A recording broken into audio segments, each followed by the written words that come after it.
पंचायत जी हैं पैदल चल रहे हैं आज। क्या कीजिएगा, हम लोग अपने हक अधिकार के लिए हमेशा लड़ाई किए हैं और लड़ाई करेंगे। और हम लोग अगर सो गए तो हमारा समाज, हमारा 65% जो आरक्षण है उसको बढ़ाया गया था, उसको कौन लागू करेगा। न्यायालय को सहारा लेकर के गरीब वंचितों को हक का हकमारी कर रहे हैं नीतीश सरकार और मोदी सरकार। मोदी जी कहते हैं ना सर कि हम भी ओबीसी हैं, अति पिछड़ा है।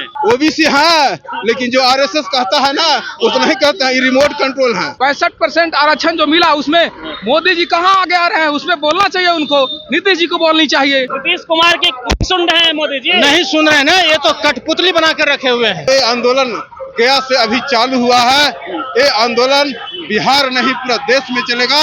इतनी गर्मी है, इतनी उमस है, आप लोग सड़कों पे हैं सर, क्या कहेंगे? सबसे पहले आपको चैनल को मैं धन्यवाद देता हूं, और जिस तरीके से न्यायालय ने आरक्षण को निरस्त कर दिया है, ये भारत सरकार और बिहार सरकार के मिली भगत से हम लोग आज गया के अंबेडकर चौक से चल करके कुर्था तक हम लोग जाएंगे। सरकार और न्यायालय अगर जल्द से जल्द 9वीं सूची में इसको अगर नामांकन नहीं कर देती है तो ये आंदोलन गया से अभी चालू हुआ है, ये आंदोलन बिहार नहीं पूरा देश में चलेगा, क्योंकि यहाँ 85% की जनसंख्या है और यहाँ पे जगदेव बाबू के मानने वाले बिहार में गांधी का बिहार है। यहाँ जिस तरीके से सरकार ने अनदेखी कर रही है, मैं न्यायालय और भारत सरकार और बिहार सरकार से आग्रह करता हूं कि जल्द से जल्द 9वीं सूची में इसको नामांकन कर करके जल्द से जल्द जनता के बीच में आश्वस्त करें। इसलिए हम लोग यहां से चल करके कुर्था जा रहे हैं। क्या लगता है कि सरकार की मंशा साफ नहीं है, क्योंकि कमजोर वकील रखा गया, हार गई बिहार सरकार हाईकोर्ट में? जब से मोदी की सरकार बनी है, 10 साल के शासन काल में, 75 साल की आजादी में ऐसा अस्त व्यस्त मोदी सरकार ने कर दिया है कि जनता इस बार तो जवाब दिया, लेकिन चूक गया है इस देश के जनता। लेकिन नरेंद्र मोदी जी, ये बिहार की धरती है, आप भी एक पिछड़ा का बेटा है। जिस तरीके से आपने जनता को गुमराह कर गए, न्यायालय को सहारा लेकर के आप जो आरक्षण खत्म करवाने की कोशिश कर रहे हैं, आरक्षण खत्म करने की कोशिश कर रहे हैं, आप जल्द से जल्द 9वीं अनुसूची में नामांकन करके उसको जनता के बीच में आश्वस्त करें।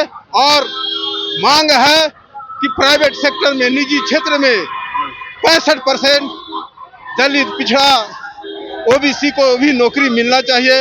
इसलिए हम लोग पैदल यात्रा कर करके जनता को आह्वान कर रहे हैं कि ज्यादा से ज्यादा भीड़ आइए, क्योंकि भीमराव अंबेडकर साहब का बनाए हुए संविधान ये भारत सरकार और बिहार सरकार न्यायालय के सहारा लेकर के खत्म करना चाह रही है। अभी सर देखा जा रहा है, जब से ईडब्ल्यूएस आया है, ओबीसी समाज ठगा हुआ महसूस कर रहा है।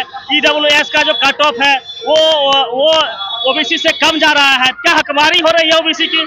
मैं बता देना चाहता हूं कि इस देश का जनसंख्या 85% है और 15% वाले ने 50% तो ले ही रखा था और उसके अलावा भी 10% ले लिया। तो जब कट ऑफ मार्क आता है तो उन लोग के आदमी आगे आ जाता है और हम लोग के आदमी पीछे आ जाता है। ये साजिश चल रही है, ये साजिश है, इस सरकार के द्वारा मिली भगत से साजिश कर करके जनता को गुमराह कर रही है। राजस्थान में बीजेपी की सरकार है, ओबीसी को जो 5 साल का एज में छूट मिलता था उसको भी खत्म कर दिया। ये सब नरेंद्र मोदी का ये सब चाल है कि कानून के सहारा लेकर के जनता को गुमराह कर रही है। जनता अब जाग चुकी है। मोदी जी कहते हैं ना सर कि हम भी ओबीसी हैं, अति पिछड़ा है। ओबीसी नहीं, ओबीसी है, लेकिन जो आरएसएस कहता है ना उतना ही कहता है, रिमोट कंट्रोल है। आरएसएस जो कहते हैं वही मोदी जी करते हैं। अपने समाज के खिलाफ में काम कर रहे हैं। अपने समाज के खिलाफ में इसलिए कर रहा है कि वो रिमोट है, वो अपना उनका विवेक नहीं है। विवेक दूसरे से लेकर को नरेंद्र मोदी जी देश हित में काम करते हैं। देखिए, मैं तस्वीर दिखाने का प्रयास कर रहा हूँ, कितनी है कितनी, लेकिन जो आरजेडी करता है वो दीवाने की तरह, परवाने की तरह 65% आरक्षण को 9वीं अनुसूची में शामिल कराने के लिए सड़कों पे पैदल मार्च करते हैं। मैं उत्तर दिखाने का प्रयास कर रहा हूँ, हजारों की संख्या में ये लोग हैं और लगभग 50 किलोमीटर तक ये लोग पैदल मार्च करेंगे आरक्षण के मांग को लेके। क्या नाम हो गया भैया आपका? मेरा नाम नीतीश पासवान है, मुखिया प्रतिनिधि कोची मुखिया पंचायत जी हैं।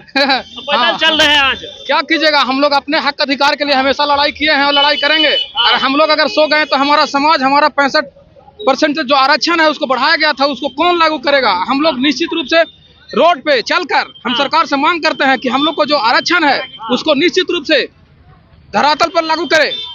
क्या मतलब मोदी जी से उम्मीद नहीं है? देखिए, मोदी जी का करनी और कथनी में अंतर है। कहते वो हैं बहुत- ओबीसी हैं हम। देखिए, ओबीसी कहने से क्या होगा, वो ओबीसी होकर ओबीसी को विरोध करते हैं, ओबीसी का आरक्षण को खत्म कर रहे हैं। हमारा समाज कहाँ जा रहा है? 65% आरक्षण जो मिला उसमें मोदी जी कहाँ आगे आ रहे हैं? उसमें बोलना चाहिए उनको, नीतीश जी को बोलनी चाहिए।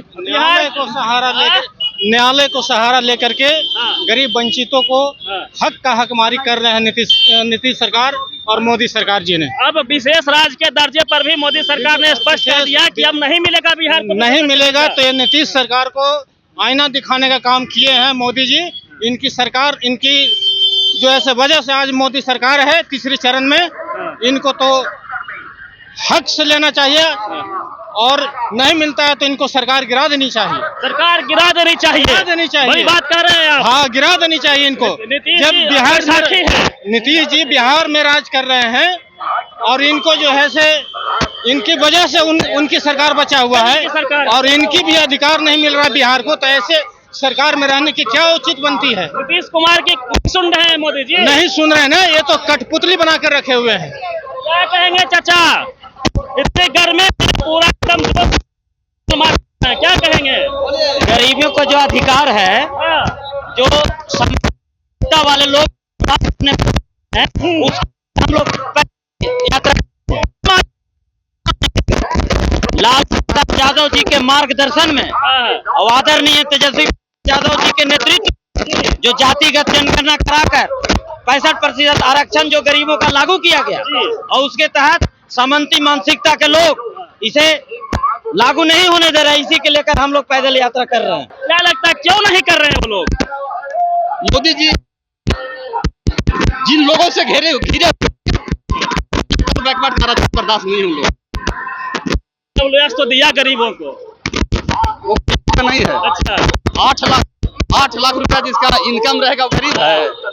इसका कटअप ओबीसी से कम जाता है, पता है? यही पता है, यही मोदी किए हैं कि दलित बैकवर्ड का 2.5 लाख रुपया इनकम हो गया तो वो अमीर हो गया, और उसको 8 लाख रुपया इनकम होगा तब अमीर होगा। ये दोहरी खेल नहीं चलेगा मोदी जी। भैया क्या नाम हो गया? रणधीर कुमार यादव, युवा नेता प्रखंड सचिव। क्या कहेंगे यादव जी?